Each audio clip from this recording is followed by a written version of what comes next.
Hey y'all, welcome back to Baylin's Book Club. It's me, Baylin. Thank you, by the way, if you're coming back. And hello, if this is your first video, make sure to check out the one before this. Okay, you don't have to watch the intro video, girl, but you do have to watch the first book because there's a lot of juicy content in there and you don't need to start with Shadow Squirrel, okay? Because reading from the rat's perspective means a lot less if we don't first know the mice's perspective, okay? Mice's? Mouses? Literature channels, right? Okay, anyways, what drinks are y'all drinking today? I got a little Mexican chocolate latte from Dutch Bros. I do oat milk, dark chocolate, cinnamon, little bit of sugar. Delicious. Delicious. It hits every time. I actually have never ordered anything else. So, yeah. So with book one, we left off with Despereaux getting exiled to the dungeon. He meets Gregory. Gregory tells him, hey, I know you're gonna die. The rats want to eat you. That's kind of why they sent you guys down here. However, comma, I heard you reading that story, and if you read me that story and sit in my hand, then I'll take you through the dungeon. And Despero obviously says, you're kind of weird, but yes. So Despero ends up saving himself by being weird, and this is, was it the second or third time that we saw him do that? At least the second, maybe the third child. Okay, I have a lot of information up here. And then I told y'all that we would be transitioning into listening to the rat's perspective, okay? And we're starting with chiaroscuro. I don't know if it's chiaroscuro or chiaroscuro. I'm gonna say cha, right? The only reason I'm kind of hesitant is because it seems like the mice have French names and the rats have Italian names, and it's just different, child. Okay, I used to live in Italy. Okay, little fun fact. So I know. However, it's spelled with a CH, not a CI, so I'm gonna go with the ch sound. And if that's wrong, I'm sorry. So we finally get to see life from a rat's perspective after they've been nothing but dissed in the book. I mean, they can't be all bad, right? They can't be all bad. So that's the question that we're gonna be answering. Are all the rats all bad? Now, we've already seen that all the mice are not nice. All the mice are not nice. So the rats can't be all bad, girl. All right, y'all. I took a little, you feel me? I took a little sip of my drink and let's get into it. So I think the first scene that we see Chowder Scooter in is actually quite funny and it kind of sets up who he is as a character and how other people treat the rats. It really does that really quite nicely. And so the first person he interacts with is actually Gregory. He sees Gregory's little rope, little chain that kind of keeps him in the dungeon, I'm guessing, which is there's a lot of things going on in this castle, but he doesn't know what it is. And, you know, I feel like rats and mice, they're painted as very, like, inquisitive creatures. Like, they're very curious, right? I mean, even Despero, he could not stop himself from wandering into Princess Peach's room because he heard honey. You know what I mean? But whereas Despero kind of takes a more passive approach and he's kind of just, like, floating along. No, Chiaroscuro is like, I don't know what that is, so I'm gonna bite it. And he starts nibbling on Gregory's robe. If you see some smoke, baby. Okay, okay. He starts nibbling on Gregory's robe, and Gregory picks him up by the tail and is like, hey, what are you doing? Well, actually, no. He actually isn't that nice because Chiaroscuro is a rat. So he picks him up and he's like, bitch, what the fuck? Now, what I think is really funny is that Chiaroscuro talks back. He talks back to him. He's like, who wants to know, baby? Who wants to know? Like, sir, this man can flick you against the wall and kill you in an instant. And you talk about who wants to know. What I also think we should keep in mind for this scene, which, like, when I wrote this down in my notebook, I knew I was spinning. Chiaroscuro has broken all three of the cardinal mice rules. He's been seen by a human, he's been touched by a human, and he's talked to a human. All things are things he did on purpose. He didn't have to go near Gregory. He didn't have to nibble on his rope and cause him to have a bad reaction. And he didn't have to talk back to him. And he did all three of those things within the first like two sentences of him existing in this book. And I just think that's so funny. So what we also learn about Chiaroscuro and his character is his name. His name denotes his character just like Despero's name. Okay, so Chiaroscuro means the arrangement of darkness and light in Italian. And so we're really going to see that come through. Right now, we're probably seeing the dark just a little bit. I'm not saying he's a bad guy, but come on, sir. That was not a good decision. So Gregory's obviously pissed off and he's like, "Girl, I'll teach you to talk back to me and nibble on my shit." And so he gets a little lighter. Actually, let me demonstrate. He gets a little lighter. Imagine I have a little rat and he goes, "Don't touch my shit." And he burns off the left whiskers on Shadow Scooter's face. They're gone. So what we need to keep in mind, okay, is that mice are painted as loving the light, hating the darkness, hating all things evil, even though someone just exiled his son to death. Um, but they hate evil. They hate darkness, right? And the rats are supposed to embrace darkness, both figuratively and like literally. They're supposed to like the dark, like being in the dark, like being in the shadows. However, when Shadow Scuro sees the flame, he doesn't close his eyes, he doesn't back away, he's not repulsed by the light as a rat should be, in their society. Instead, the book says that he lets the light kind of like enter him. And girl, okay, like please. We see that is a common theme whenever Shadow Squirrel looks at light in this book. It's always like inside, like it kind of enters his eyes and goes into his soul and fills up his body, and that's what he wants it to do. And I like literally the darkness is on the outside, but he wants the light to fill him up on the inside, so he's keeping his eyes open to this fire as it's literally burning off his face. Okay, and I made sure to mention that this fire has the potential to kill him. Fire is something that, whether you like light or not, most people, most animals, most things are scared of and bend to and fall to. But he doesn't care. It's still light. It's still something that he wants to absorb and what he wants to look at. And he's willing to kind of look past the deadly nature of it because he wants the light so much. And I think we should really keep that mindset in mind is chiaroscuro is willing to get any kind of light. It doesn't have to be just the pure light from upstairs, okay? It can be from something as destructive as fire as well. I also want us to think about how both Despero and Chiaroscuro, which within the first chapter, baby, it says his nickname is Roscuro. Roscuro. I'm gonna put it right here. That's what we'll be calling him because I'm not saying that for an hour. um, what was I saying, girl? But what I want us to keep in mind is that both Roscuro and Despero are obsessed with intangible things, okay? As soon as Roscuro saw that light, he ain't give a fuck about the chain, girl. What chain? What rope? He don't care. He is obsessed with something that one, he's not supposed to want to see, but two is something that, when he closes his eyes again, because it says when he closes his eyes, he's still searching for the light. He's seeing it in his mind's eye, just as Despero was hearing the honey that no one else heard and became obsessed with finding it. Okay, so that kind of explains why they're so misunderstood because it's not even something tangible, and we're actually going to see that that's you know, people expect that you want tangible things to make you feel better. We're going to dive into that later in the chapter. That's going to be fun. Um, but they are both obsessed with intangible, kind of like sensations, ideas. They're real thinkers. They're using their brains, but that's why they're weirdos. So Roscuro gets put down and he runs off and he goes to what is the equivalent of his furlough. His name is Botticelli.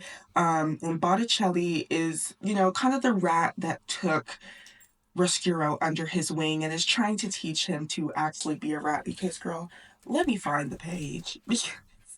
He, just like Despero, he physically doesn't look like he fits in either, okay? So we see that his name is a denotation of his character, but also his physical body. I am stalling as I'm looking for this page. Okay, here's Botticelli. That's Roscuro. You know that TikTok?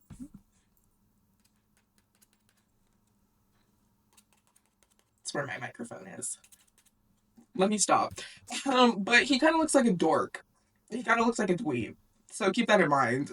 So Botticelli is the rat that's kind of tasked with teaching Roscuro to, you can't change someone's looks, but you can at least act like a rat. You know what I mean? And so that's what he's trying to do. So he's trying to convince him and tell him all the reasons why it's great to be a rat's rat, just a really good rat. And he says, actually, let me read it verbatim. He says, the meaning of life is suffering, specifically the suffering of others.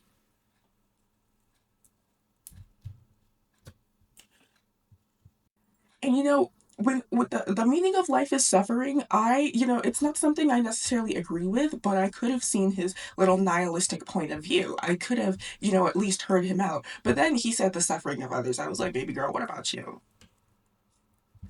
Girl, what about you? But that's what we see. That's what the typical rat is well, nothing bad is going to happen to me because I'm doing all the bad to other people. So there's not enough bad to get to me. I would also like to point out another one of Botticelli's just amazing quotes, which is, let me find it. Thankfully, there is evil in this world.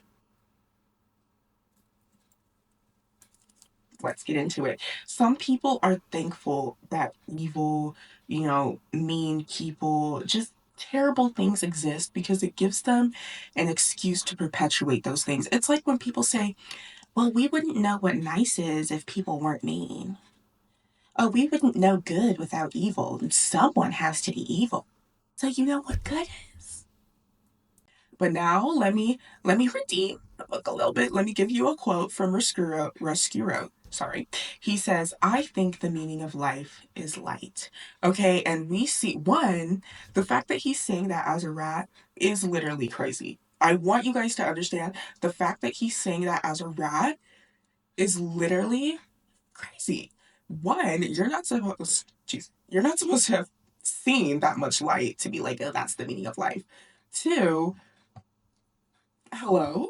And so Botticelli is dealing here. He's dealing. So Botticelli says to Rescuro, hey, what you said was actually kind of crazy. So obviously I'm not getting through to you. So the next prisoner that comes in, I'm gonna let you have him. It's not gonna be a you watch me torture him apprentice type deal. He's like, I'm gonna let you torture him so you can feel how amazing it feels to make someone else suffer and basically to embrace being a rat.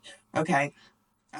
Botticelli says to basically emotionally manipulate this dude, he's just like describing the best way to torture people. And he's like, make him think that you're an anonymous voice in the darkness that's willing to listen to his sins without judgment and then take something from him. Yeah, yeah. Then you'll see how great it is to be a rat. I also want us to keep in mind that Botticelli often makes Roscuro repeat the sentence, I am a rat. And again, with Despereaux, it's like, yes, no matter what you do, no matter how you act, it is not debatable that you're a rat. But here, Botticelli is basically telling him, you have to get it in your head. You have to repeat, I'm a rat, I'm a rat, I'm a rat, because you, at this point, are not one. And you gotta tell yourself that you are one. And it's just like, yeah, baby, he's a rat. He might be a nerdy rat. He might be a weird rat. He might be a cute rat. He might be a micey rat. He could be a micey rat. He could be a mousy rat. But he's still a rat no matter what. And that's something that Despereaux had to figure out, okay, because he got rejected by Princess P, who didn't care that he was a mouse, but cared that he was a rodent. And now he can't deny, well, even if everyone else treats me like I'm trying to act like a man, I'm still a mouse. Roscuro cannot deny, and Botticelli should not be able to deny that even if he is weird and obsessed with light, at the end of the day, that boy is still a rat. So he does repeat Botticelli. He's a very obedient little guy, which arguably makes him less of a rat in quotation marks. But you get the sense that he doesn't really believe it or that he doesn't even necessarily want that to be true in the way that Botticelli is a rat. But as he's, contemplating all of these identity issues, the door opens up and a prisoner appears. But keep in mind, the door opens up, which lets in what? Light, okay? And Roscuro sees this light before he sees the prisoner that is being thrown down the dungeon stairs at him like what should be a piece of candy. So we see that Botticelli is like cowering away from this light, and Roscuro again is taking it all in. Botticelli is like moaning. He's like, ugh, and Roscuro is gasping. They're making two very different sounds, and he's just kind of in awe. He's like, oh. My God, like that's so much light. And that's actually what this picture is. Hi, there we go. That's the light, okay? And you can see it's literally just right on his face. I mean, it's not even in Botticelli's eyes, and he's backing away, being all extra. It's right on Rescue, and he's just sitting there. He's just being a happy little guy. Like, what are you shading your eyes for, honey? It's literally not on you. So, as that's happening, the guard is talking to the other guard about the prisoner, and it's like, hey, give him his small comforts, which is basically, just tiny little things that they allow the prisoners to have to, I guess, keep them from going insane. But at the same time, you're being tortured by rats in a dungeon, so I don't really think having, a cigarette is gonna like change that. But one of his small comforts was this red cloth. And in the book, it makes sure to point out that it really contrasts this light. And I think of it as being, a very opaque fabric. Okay, it creates a little dark spot in the light. And that's what Broscuro sees because he wants the light behind it. Okay, as soon as he sees something covering the light, it clicks in his mind. He's like, I want the light behind that cloth. I don't want that cloth. I don't want that prisoner. I don't want his things. I want the light, baby. And what does he say? Oh, that's beautiful. And then Botticelli talks to him kind of like a dog, kind of like a dog. And he says, no, period, not beautiful, period, no. Like three separate sentences. Okay, no, not beautiful, no. Like you can almost like see him like wagging his little finger. Okay, Roscuro ignores this, which, baby, he's gone. Baby, he's too far gone. Okay, Botticelli, you might as well just go back home. You're done. You're done. Um, and he says, I have to go upstairs. I must go upstairs. Botticelli says, hey, babe, let me just sit you down and explain this to you again. Okay, he says, upstairs is the domain of mice. And he says, to further prove this point to you, what is around my neck? Okay, and our man is dripped out. Okay, he's dripped out. He's got a chain with a little heart locket, okay? And he asks Roscuro, he's like, what is this chain made out of? And Roscuro says, mice whiskers.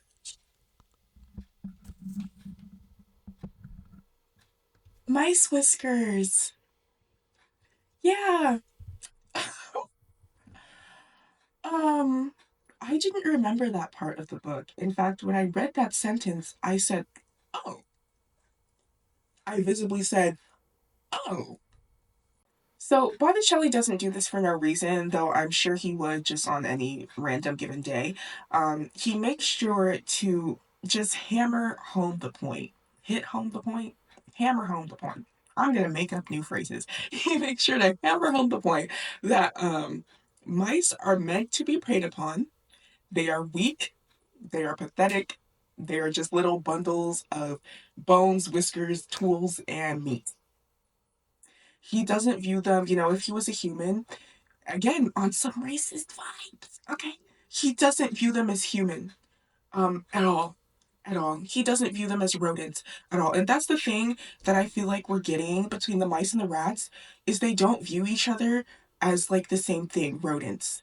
I'm like, okay, yeah, you guys are mice and rats, but at the end of the day, a 3-year-old kid is gonna think you're the same thing, right? Because at the end of the day, one of you is just like bigger, and I was gonna say a little smarter. Are rats smarter than mice? I don't know. I don't really know if that's true. Anyways, he tells Roscuro that this physical thing is what reminds him that upstairs is full of weak pussies, basically. And he's like, you just need some one tangible thing that's gonna bring you back into the darkness every time you acknowledge it. It's something you need to carry around as a reminder that you're a rat, you belong to the darkness, you revel in taking things, and you revel in showing it off. And he says, now you're gonna go over to that prisoner, young lady, and you're gonna torture him. And again, before going over to the prisoner, Botticelli makes sure to have Roscuro repeat, I'm a rat, I'm a rat, I'm a rat. Roscuro closes his eyes and says the words, but behind his eyelids, baby, he's imagining the light. Oh, when I read that, I was just like, your mind, Mr. Camillo, your mind. Like, oh my gosh, like the drama, like, oh my gosh. but he's telling himself that he wants the cloth because Botticelli is basically like, yo, go take the cloth from the prisoner. That's going to be your tangible item. Go torture him, take that cloth. You're going to feel so much better. Riscuro tells him, okay, I'm going to go take the cloth. He tells himself, I'm going to go get the cloth for Botticelli. And this really reminds me of the headspace that a lot of queer people are in, where you're going after these relationships and you're going after this validation, or maybe you're going after this look or this way of speaking or this way of living or this way of just anything because you want so desperately for other people to just acknowledge you as being on like the same level as them. At this point, Botticelli sees Rescuro as so much lower than him simply because he don't want to torture people and live in the dark. Okay. So Botticelli's like, fine, I'll torture people and live in the dark. Um, if you just stop being mean to me about it, right? It's like, okay, I'll go like date this dude, I'll go date this girl. If you guys will just stop being mean to me about possibly being gay or something, right? It makes me feel very bad for him. Very bad for him. Like worse than Despero. And I feel like, as a kid, I was not getting it as much, but now as I'm reading it back as an adult, which is why I did want to start out with something that is just kind of like a kid's story, because reading it back as an adult, really, it's a different mind space. And I think you should reread your children's books. But I digress. It really made me just think about how torn his physical and his mental is at this point. I mean, literally, he's envisioning light while he's saying to Botticelli, I am a rat. And it just literally broke my heart for our little guy. So Rescuro hesitantly ventures over to the prisoner, and just the entire energy of him walking over there, it really feels like, okay, baby, we're all adults here. Okay. It really feels like when you're going to sleep with someone to prove a point about who you are, who you could be, who you're not. um I feel like before, I did say relationship, but I really feel like this walk to the prisoner, this journey to the prisoner, okay, it's not like a short little walk. I mean, they're rats. He's at least walking for a good 2-3 minutes, probably in his own mind. He probably wants to take a detour and run away. He's probably thinking, well, I could just dip off into a corner and just keep running, and maybe Botticelli won't find me, but I at least won't have to do this, and it's just my heart, babe. My heart.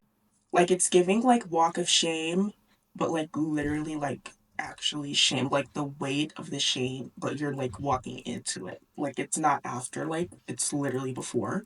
Take a shot every time I said like. But he does get to the prisoner. He starts speaking to the prisoner, who originally, Rescue doesn't want to be there. It's like, baby, I don't even want to be here, actually. But, the human doesn't see a rat in turmoil, a rat that doesn't look like other rats. The human sees a rat. And he's like, ew, get away from me. Rescuro doesn't leave, and he's like, no, babe, like, you can trust me. I'm anonymous. I know you want to confess your sins. The use of the word sin, it's like a lot in this book, I kind of feel. And I don't like, yeah, you can definitely come at this book from a religious standpoint.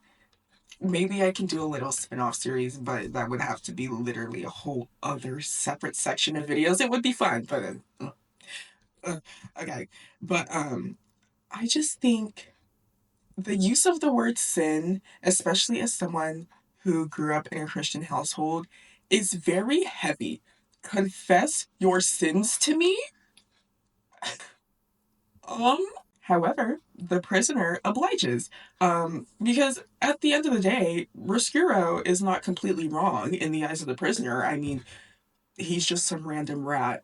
Who cares? I can tell a random rat that I'm in here for whatever I'm in here for. Well, baby, he wasn't just telling a random rat. He was also telling me, and we're about to judge this man a lot. So, um, he says, well, this isn't the reason I'm here, but it's the reason I should be here, which already you're seeing that he has a very guilty conscience. It's for a good reason. He admits that he should have been arrested for trading his daughter for a red cloth, a handful of cigarettes, not even a box of cigarettes, babe. Not a box of cigarettes. It's very apparent. It makes a point. It's not an entire box of cigarettes, it's a handful. So maybe like seven. And a hen. He's like, yeah, that's why I should be in here, but I'm just in here because I stole some cows. I'm a cow thief. I'm a heifer thief. And I'm like, well, you've been waiting to confess that one, huh? And then he says, you know what the worst part is? And he starts crying at this point. I'm like, baby girl, you don't deserve to be crying. Hello? He says, I didn't even look back. And please remember that he says that because it actually, I'm going to write that down again. It heavily affects Roscuro.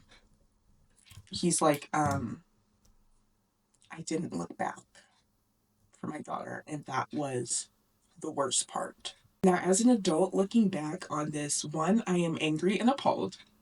Angry and appalled. Two, I'm also aware. Angry, appalled, aware. Okay, okay, alliteration per. Um, I am also aware that this is a children's book. So in the real world, did she probably like get sold to some like sex trafficking thing? Probably, probably. But this is the world of Despereaux. He sold her to like some farm dude. She was probably either looking after children or doing some farm labor because unfortunately the book does make sure to heavily imply that this girl is not cute.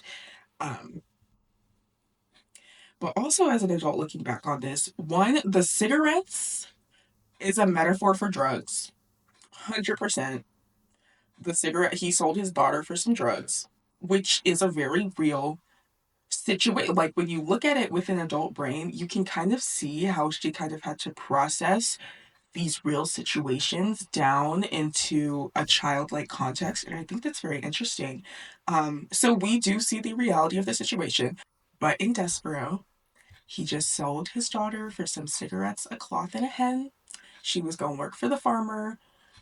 And I guess he would have like infinite eggs and a place to eat and some cigarettes for a minute. Keep in mind when this man is telling Roscuro all of this, his red comfort cloth, his little red cloth that he traded his daughter for. I'm trying not to hit the table that he traded his daughter for is around his neck, and while he's confessing his sins in the darkness, Roscuro makes sure, which ugh, a rat just climbing on you in the dark is not cute.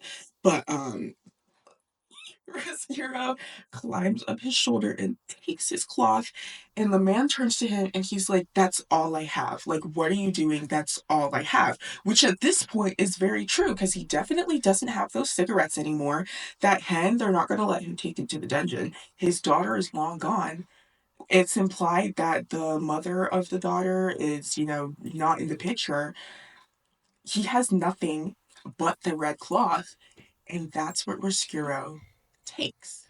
But here at this moment, we see that even with someone's everything, even with this man's entire world in his hands, Roscuro is still not satisfied, and he says to himself, yep, I definitely have to go upstairs. And again, with connecting it to kind of a queer mindset, it's like sometimes you go into this experience and you're like, this is going to prove what's happening, right or wrong, black or white, and you're hoping for the easier answer.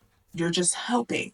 And then you come out of it and you're just like, well, there's no hiding it now. So let's go on from here. And I think a lot of queer people do have that moment. And I think I can also connect it to religious context. But again, we can't go into everything, girl. What I also think is interesting is that this all happens very quickly. Roscuro is like, yep, I need to go upstairs. And then maybe he goes upstairs. Rats are very impulsive. We're saying, he gets straight to the point. He's just like, all right, that proves it. Now let's go on from here. Like, bro, fuck Botticelli. Like, don't nobody care about him. And I do love that for him. Unfortunately, it does cause him some peril, but I love that he's always willing to trust what he is telling himself and what he is thinking, and he doesn't take outside influence very easily. And that can be good and bad. You know what I mean? Being too introverted, I've been on both sides. Being too much into, not like into yourself, it doesn't necessarily have to be like a smugness or a bad thing, but you do just need other perspectives, is the thing. Operating off one perspective is bad no matter whose perspective it is, even if it's yours. You should have other voices around you and it can help you. Um, Not do things so crazy. And again, I don't know, just being like a queer person, this part really, it almost made me cry, girl. I was like, okay, I understand why this book has an award. It's like so good. He says I, and you get the impression that it's almost automatic for him to be like, I am a rat, as Botticelli made him repeat so many times. And it's just, and he stops. And then he switches and he says, I will never leave. No, never. I will never go back to the dungeon. And it was just in that moment, you could kind of feel his brain switch into really just accepting himself no matter what he was taught. And I feel like that's just a beautiful moment for anyone to have. Again, unfortunately, bad things do happen, but it's okay. Bad things happen. It's much better to let bad things happen to an authentic version of yourself than have bad things happen to a fake version of yourself, because then you always wonder like if those bad things even have to happen because this isn't even me. But when you go into it, you know, being yourself, it's just like, you know, all you can do is be yourself. And then if bad things happen, girl. That's just how life be, unfortunately. I would also like to point out that when he says, I will never leave, no, never, it almost mimicked when Botticelli was like, no, not beautiful, no. Um, And like, do I have more of an explanation for that? Like, no. Like, I don't really have an entire paragraph for that point. But I just think it's interesting that he thinks the way that, with the inflection that Botticelli speaks to him. And it's very short. It's very, a little bit cold. And like, yes, this is a happy moment, but he doesn't necessarily like sound happy. He's just like stating, like, I will never do that. Like, okay, girl, I believe you. Don't believe him though. So Roscuro is upstairs. He's waltzing around, kind of drunk with light, just like how Despereaux waltzed into Prince P's room and caused all that bullshit. Okay, so at this point, I'm also like, babes, y'all gotta stop letting your guard down in the castle. I know someone taught you this. Upstairs acting a fool. He sees a door and he goes inside, and it ends up being the banquet hall. And oh, I need to mention, just so we can understand the timeline. So basically, after this section of the book, Despereaux and Roscuro's timelines are going to meet up. But right now, Despereaux hasn't been born yet. This is a little bit before Despereaux's time. So when he waltzes into the banquet hall, he's seeing a slightly younger version of Princess P, a slightly younger version of King Philip, and now we have a new character, Queen Rosemary, that's Princess P's mom, which was not mentioned in the book where Despereaux was our protagonist because she was not in the picture. And not yet, she wasn't in the picture anymore because remember, this was after this. So just so you can kind of visualize this. So they are having a beautiful party, okay? There's music, there's gestures, there's jugglers, there's delicious food.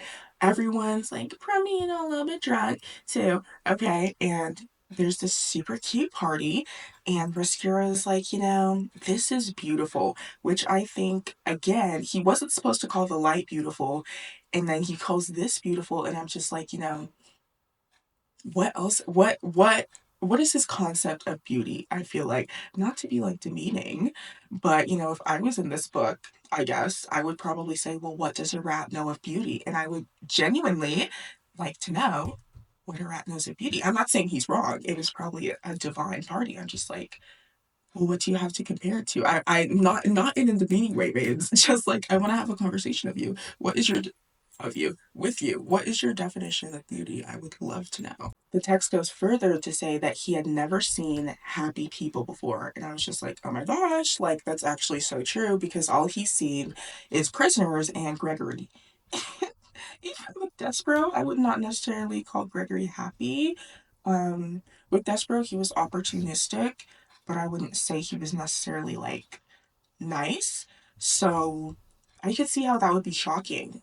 Then he says something else to himself that low key breaks my heart. He says, suffering is not the answer, light is the answer. And I'm just like, I know it's about to happen to you, babe, but please don't lose that mindset. Suffering is not the answer, light is the answer. And I just really want everyone to absorb that. It's really easy to sit in your own suffering, and honestly, it's warranted in some situations. Some people be going through hell on earth, and for what? For what? Bad thing after bad thing after bad. I'm just like, damn, I would be sad too. Um, but if you have the ability to bring little bits of light into your life, no matter what they are, really, you will see it is the answer. And it doesn't fix things, but it gives your brain a purpose to think about something not so fucking awful.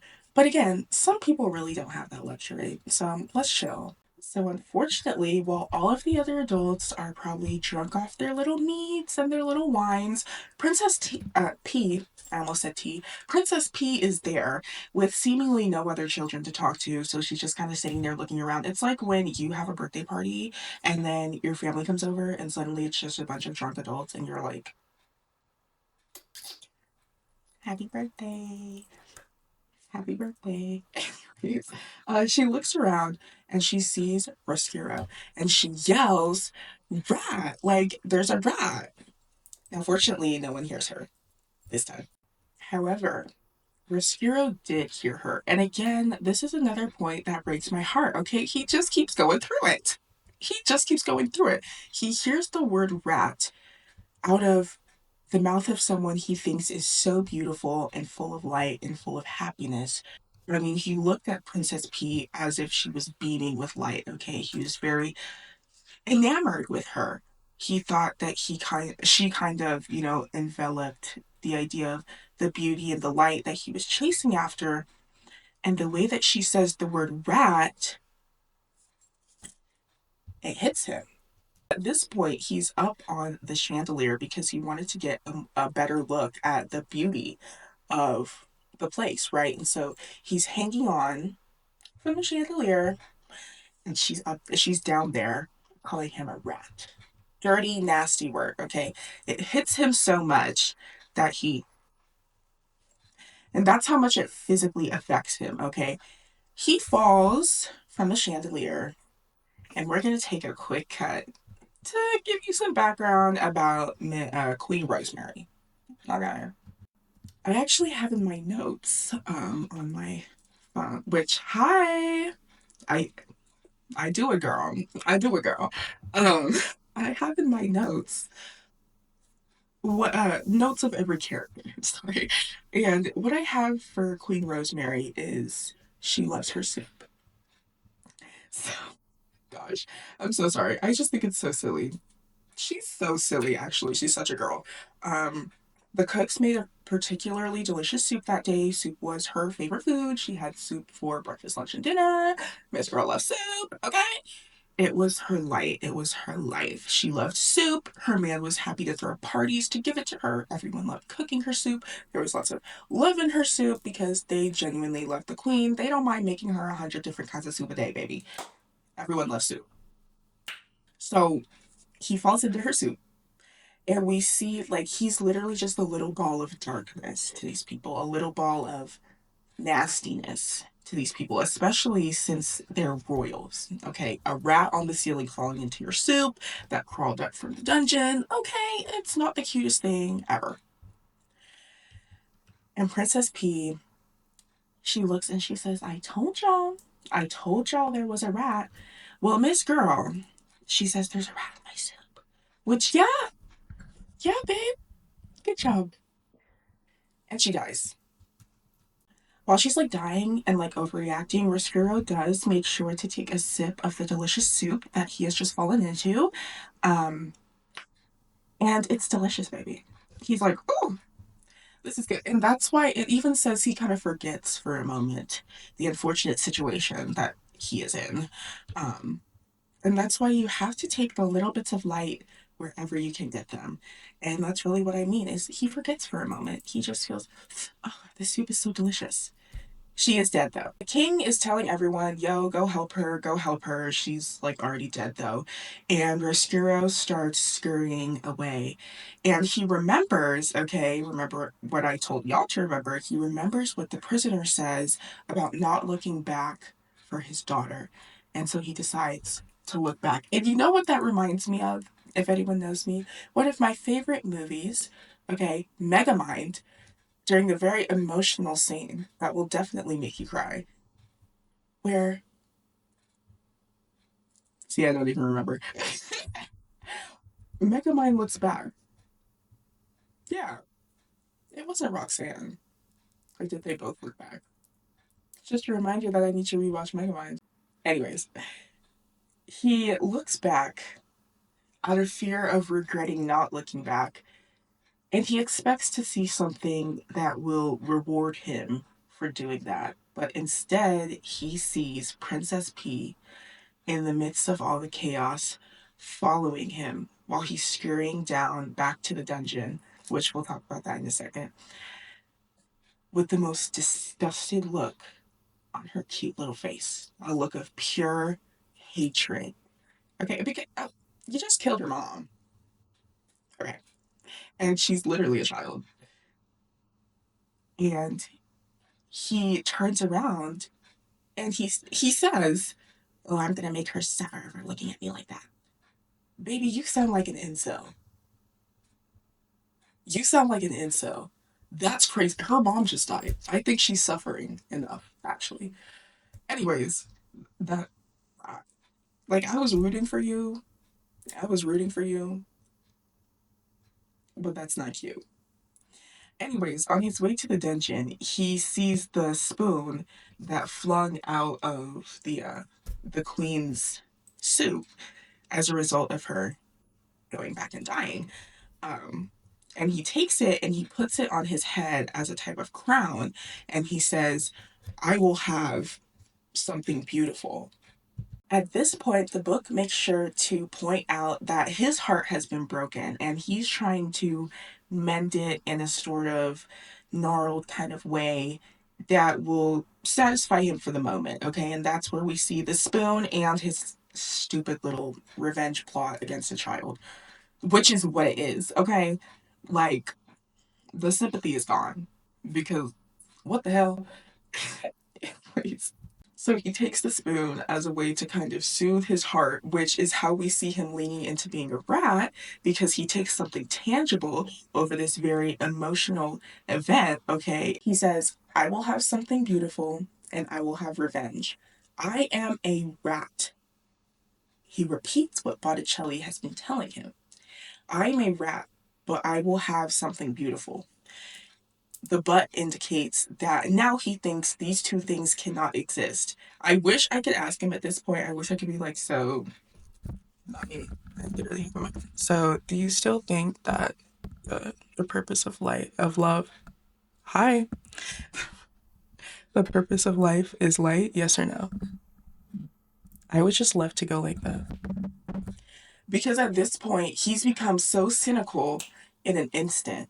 Okay, and he went in there with such good intentions, but we also have to remember he went in there. This is also why people have a hard time, being authentically themselves because it allows you to get hurt so much more. If he already went in there with that cynical kind of fake persona, of course he wouldn't have been as hurt by what the Princess P did and what ensued.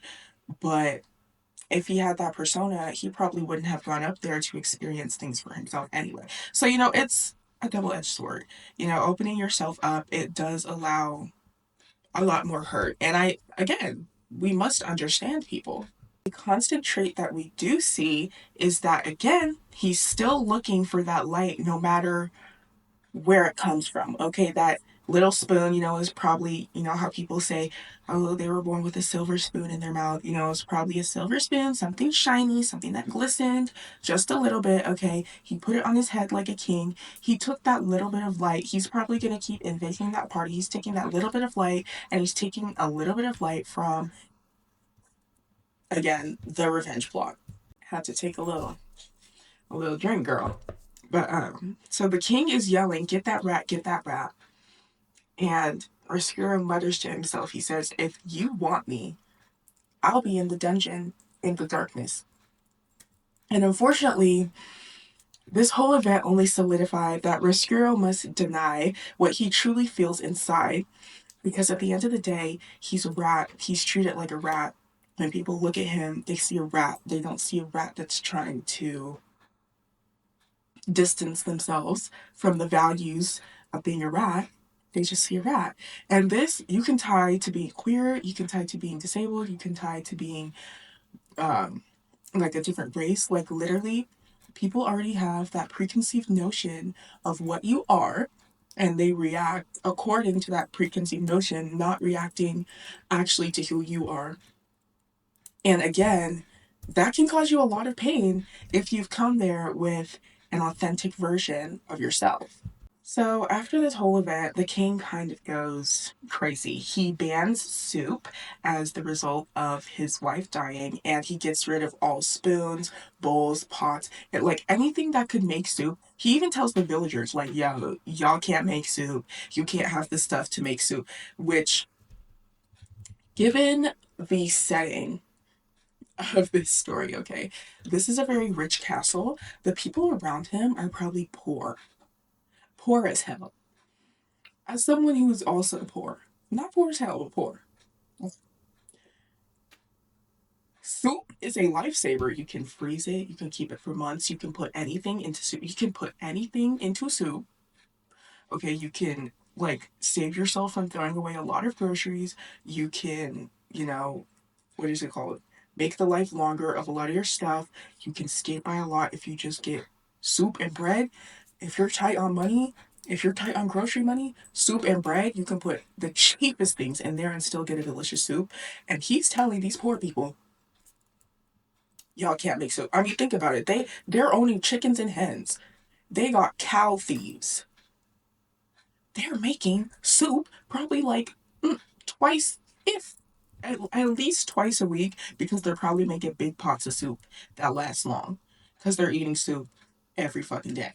Then he also makes the decree that all rats must be killed, okay? And he sends some of his like knights, uh, team little people to exterminate the rats, and they get lost and they go hungry and die in this dungeon. And since this is a children's book, like just imagine like the dungeon as like kind of just a big underground, musty, nasty little city. Okay, it's bigger than just like, a little a true dungeon, you know what I mean? They get lost, they go hungry, they die. So he says, okay, it's too dangerous to kill all the rats, so now they're just illegal.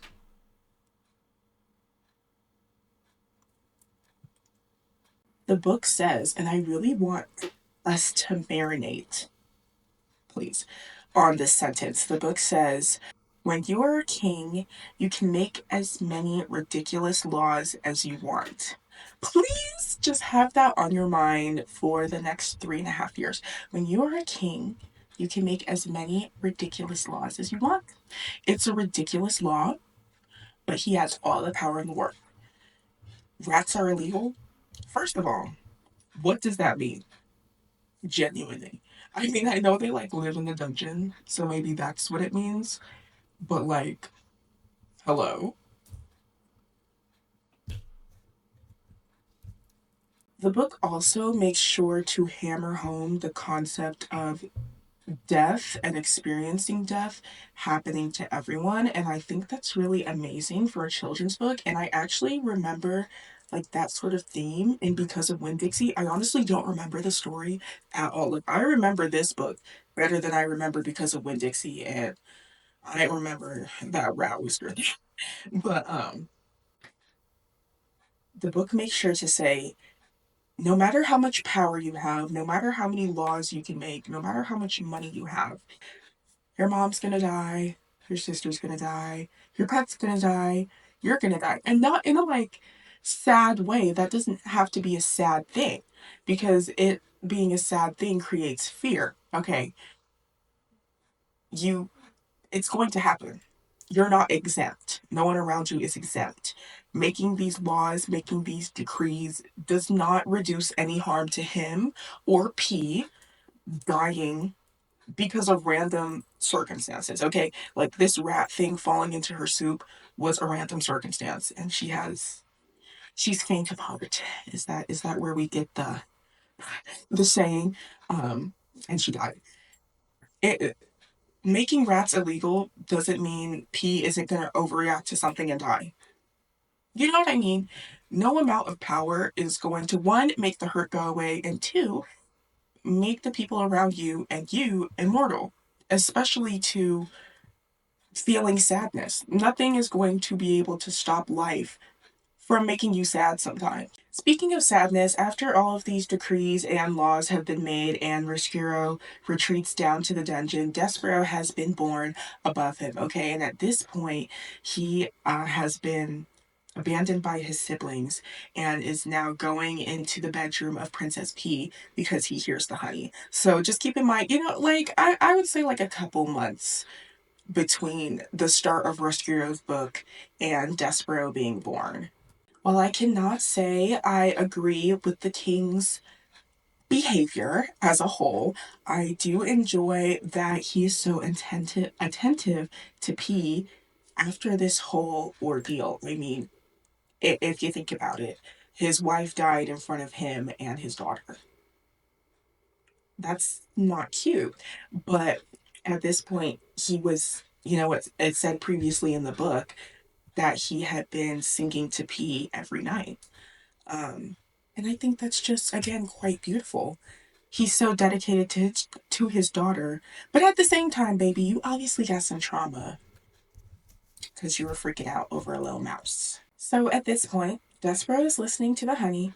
Riscuro has now retreated back to his little nest. He's got the red cloth and he's got the spoon and he's fully embracing being a rat. And then we have a third timeline converging with all these, okay? A wagon is approaching the castle, and oh my gosh, guys, when I started reading this part of the book, I suddenly remembered where it was going, and I'm so excited. Okay, a wagon is approaching the castle above, carrying pots, spoons, and bowls. And remember, these things at this point are outlawed, are illegal. You're not supposed to have them because they can make soup, because the king is traumatized, and they're bringing it straight to the castle. So I'm like, hello? I honestly don't know why they're doing that. And it's also carrying a young girl who the book makes sure to say has ears that look like cauliflower, named Miggery So. Now keep in mind, So is the name of a female pig. Right. And Miggery kind of sounds like misery. Sad pig. Sad girl pig. That that's unfortunate. We don't know who she is yet, except that it says she will be integral in Rescuro working his revenge against P. And unfortunately, that's where the second book ends with this wagon. And now all of these things are happening on the same timeline. Thank you guys for watching. I know this book was a little bit shorter, but I did try to give you the same amount of analysis. Again, if you guys are reading along with me, that would be like so slay. If you're not, 2 more weeks, babe. I know I have to live. I have to have a life. But the next book is actually called Gore. Um, the Tale of Miggery. So there we go. I don't know why I didn't write that down, but it's not Gore like Gore. I want to show you. Hi. I'm doing that like makeup thing. It's Gore, Gor, which this is so beautiful. This is like the original book, by the way, not with that like other cover. If you look this up, there's also another cover. I don't like that cover as much. But it's Gore, the Tale of Miggery. So that's what we're going to be getting into. We're going to be diving into who this little girl is and why she's bringing illegal things on a wagon to the espresso. So please, I hope you're ready to tune into that one. I will see you 2 weeks from now. No, I didn't look at the date. You will have to maybe subscribe and turn on my notifications. Okay, what's my outro? Hey y'all, it's me in normal clothes. I actually did completely forget to film my outro. So it's literally, what time is it?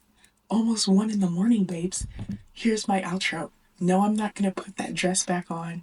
No, I'm not gonna make myself look cute. Stay literate, babes. I will see you in 2 weeks. Thank you for watching.